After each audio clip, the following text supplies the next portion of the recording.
Hey everybody, this is Kelly of Kelly Sex Stories, and I'm going to read to you an article by Detroit PBS News Hour by Jeff Amy, Associated Press. It says Georgia restricted transgender care for youth in 2023. Now Republicans are seeking an outright ban. It's underneath politics, and it was published on March 12, 2024 at 2:10 p.m. Eastern Standard Time. It says Atlanta. It says a year ago, Georgia lawmakers said they were striking a balance when they banned most gender-affirming surgeries and hormone replacement therapies for transgender people under 18, but let doctors continue prescribing puberty blockers and let minors then receiving hormone replacement therapies continue. Now, Senator Ben Watson, the Republican who led last year's efforts, wants to tip the balance towards an outright ban. The Senate Health and Human Services Committee on Monday voted 8-5 to advance House Bill 1170, which will ban puberty blockers and end access to hormones for those already receiving therapy.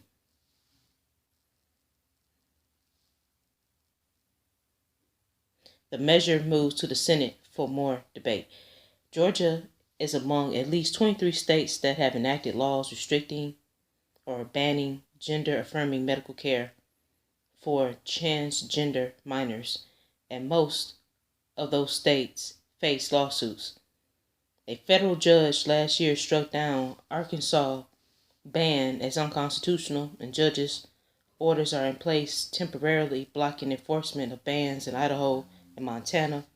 A federal judge who had temporarily blocked Georgia's ban said the state could resume enforcing the restriction after an appeals court panel in September allowed Alabama's prohibition to be enforced. Read more. Transgender rights leaders play a defensive game against a wave of hostile legislation.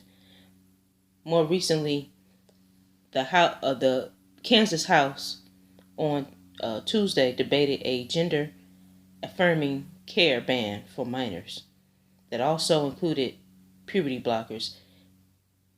It expects to take a final vote tomorrow. The bill is expected to pass, but be vetoed by Democratic Governor Laura Kelly. Watson, a physician, had said last year that allowing the use of puberty blockers was a way of letting transgender minors wait until adulthood before making decisions they could not reverse. But Watson said Monday that he instead wants people to go through puberty in hopes that their gender dysphoria would dissipate. On reflection, I thought this was appropriate to make it so minors would not be using puberty blockers. Opponents, though, say Watson is trying to force transgender minors to go through puberty that doesn't align with their gender identity and take away the rights of parents to decide what is best for their children. What about parents' rights to take their child to a physician and seek an appropriate treatment? Senator Nan Orrick, an Atlanta Democrat, asked during the hearing. Research has shown that transgender youth and adults are prone to stress, depression, and suicidal behavior when forced to live as a gender they were assigned at birth.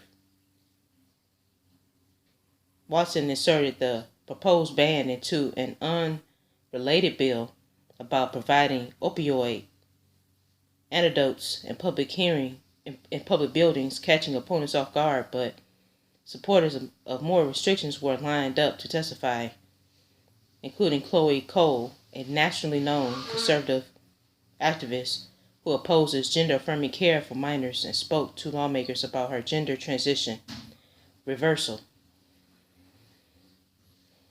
Now, when she talked about reversals, that's the detransition. That's what they call that. And I did a video about that earlier, about how a lot of people that have transition to being the opposite sex that they felt that they were, but they feel like they are. They had transition, while they were, a lot of them when they were adults and some when they were children, and now they're in their phase where they're trying to detransition. So that's what they're saying. That's what Chloe Cole, that's what she's doing. It says Democrats bristled at the sneak attack, noting opponents didn't get a chance to testify because the Senate was amending a bill that already passed the House. It's unlikely that there will be another hearing on the matter. The only people we've heard from today are people who clearly knew this bill was coming and supported, and we have not been able to hear testimony at all from anybody who would represent the opposing viewpoint, said Senator Sonia Halpern, Atlanta Democrat. The American Academy of Pediatrics reaffirming its support for gender-affirming medical care for transgender children last year, calling the restrictions enacted by states unprecedented government intrusion. The group also voted to provide additional documents to support pediatricians, including clinical and technical reports, and to conduct an external review of research regarding the care. Georgia Equality, a group that lobbies for LGBTQ+ rights, echoed the call to let parents make decisions about the health care that is right for their families and allows their families to grow up healthy and happy. Healthy and safe. This amendment puts politicians between parents and providers and could ban access to essential medical care for transgender young people, said spokesperson Wes Sanders Hamburger said in a statement. But Watson pointed to England, which decided to not routinely offer puberty-blocking drugs to children at gender identity clinics, saying more evidence is needed about the potential benefits and harms. The move comes in an election year for Georgia lawmakers, and with Watson facing a Republican primary opponent running to Watson's right, it won him plaudits from Frontline Policy Action, a Christian conservative group that had criticized last year's bill for allowing puberty blockers and creating exceptions for medically necessary procedures. Okay, so now switching gears to something that I received in the mail by America First Legal Foundation.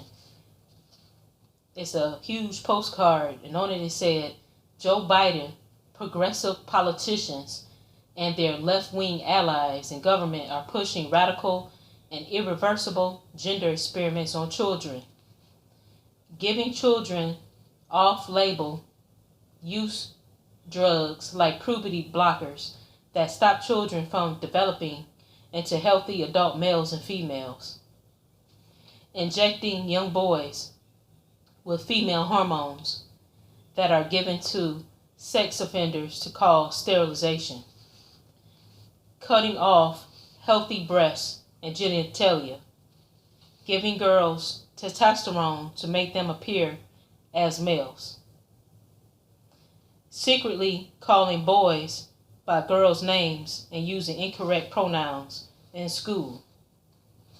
Then they had a picture.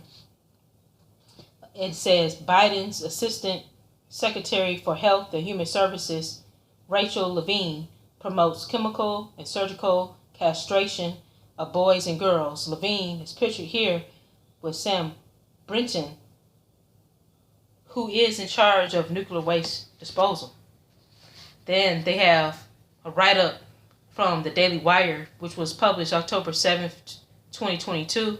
Side effects of puberty-blocking drugs prescribed to children include a diminished bone density, neurological and psychiatric problems, and stunted genital development when combined with cross-sex hormones, which also have permanent side effects. They can cause sterility and irreversibly damage sexual function. And that was published on October 7th. So, irreversible. Basically, that's what they want to let you know, okay?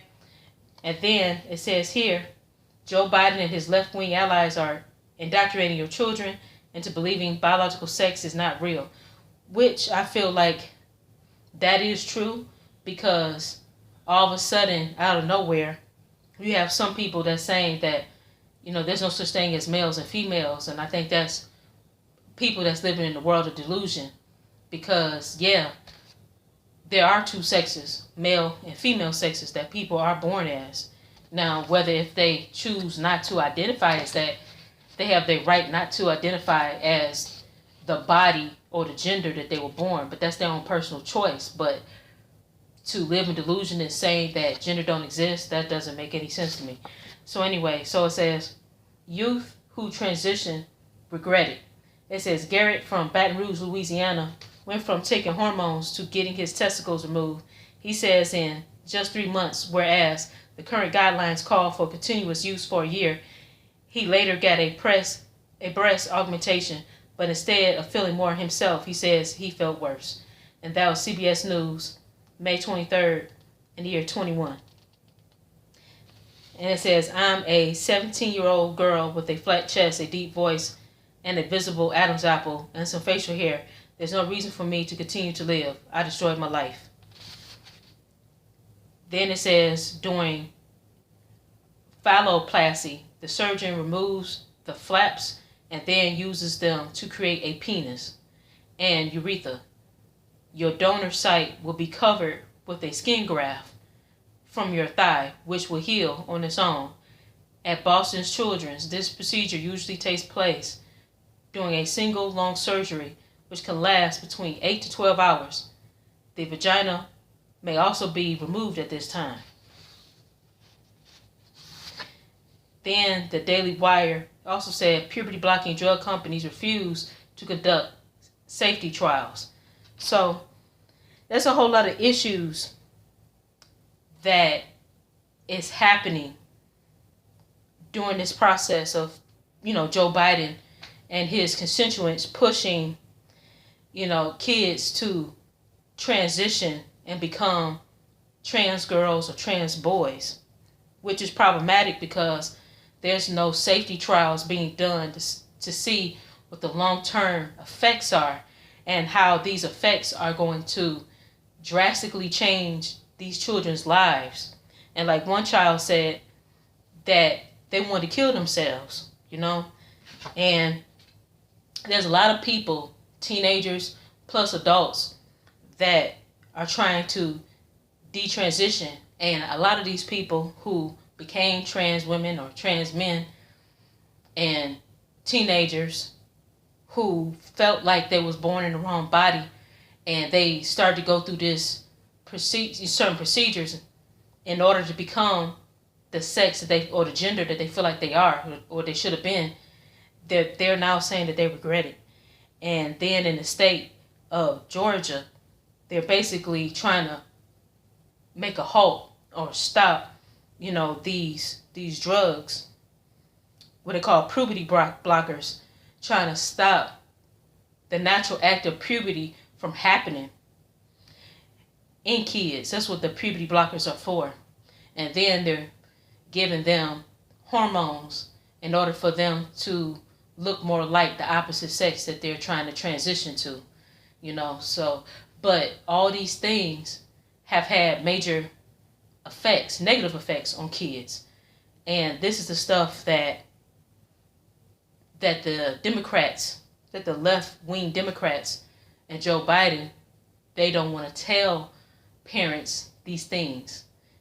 They try to keep these things hidden.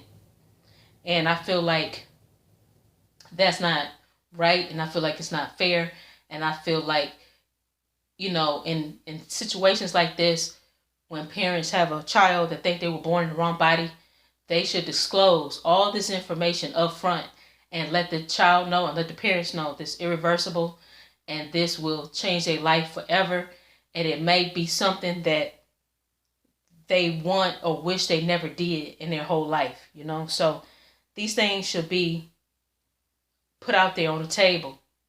The truth should be known about what could happen and how the children will feel afterwards. And me personally, I feel that kids shouldn't transition. That's my personal belief, because they're not an adult. They're still a minor, right?